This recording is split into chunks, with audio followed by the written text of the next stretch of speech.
Welcome to my channel. ना उम्र की सीमा हो के आने वाले एपिसोड में आप देख रहे हैं। लेकिन फ्रेंड्स, अगर अभी तक आपने चैनल को सब्सक्राइब नहीं किया तो चैनल को सब्सक्राइब कर लीजिएगा। वीडियो अच्छा लगे तो वीडियो को लाइक कर लीजिएगा। तो जैसे कि फ्रेंड्स, आपने देखा विधि के पापा जो है आते हैं और विधि की मम्मी की इस बात को सुनकर नाराज़ हो जाते हैं और उनके पास आकर चिल्लाने लगते हैं और कहते हैं कि मुझे तुमसे ये बिल्कुल भी उम्मीद नहीं थी।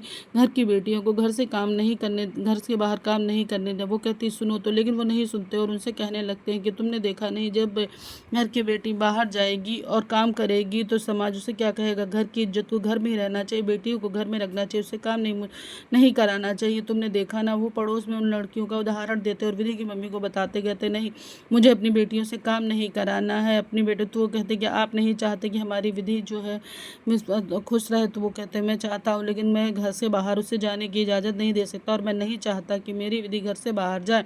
उसकी मम्मी कहती, पर वो उनकी बात बिल्कुल नहीं सुनते और उनसे कहते नहीं, मुझे नहीं पता, देखो उनकी लड़की ने ये किया वो किया। तो वो कहती हैं कि नहीं, हमारी विधि ऐसी नहीं है। तो वो कहते हैं हमारी विधि नहीं, लेकिन जब वो बाहर जाएगी और बाहर हर तरफ जो है राक्षस बैठे, अगर तुम बाहर समाज में बैठे राक्षसों का फैसला ले सकती हो और जिम्मेदारी ले सकती हो, तभी अपनी बेटी को मैं घर से बाहर भेज सकता हूँ। उनकी मम्मी जो है फिर बोलने की कोशिश करती है और वो उन्हें बिल्कुल मना कर देते, कहते नहीं, चाहे कुछ भी हो जाए मैं अपनी बेटी को घर से बाहर नहीं जाने दूंगा।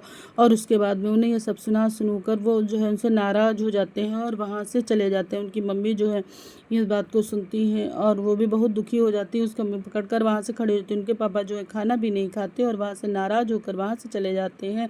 उसके बाद में वो जाकर अपने कमरे में बैठते हैं और कमरे में बैठकर जो है कुछ सोचने लगते हैं। तभी जो है विधि भी जाती है, अपने पापा के पास जाती है।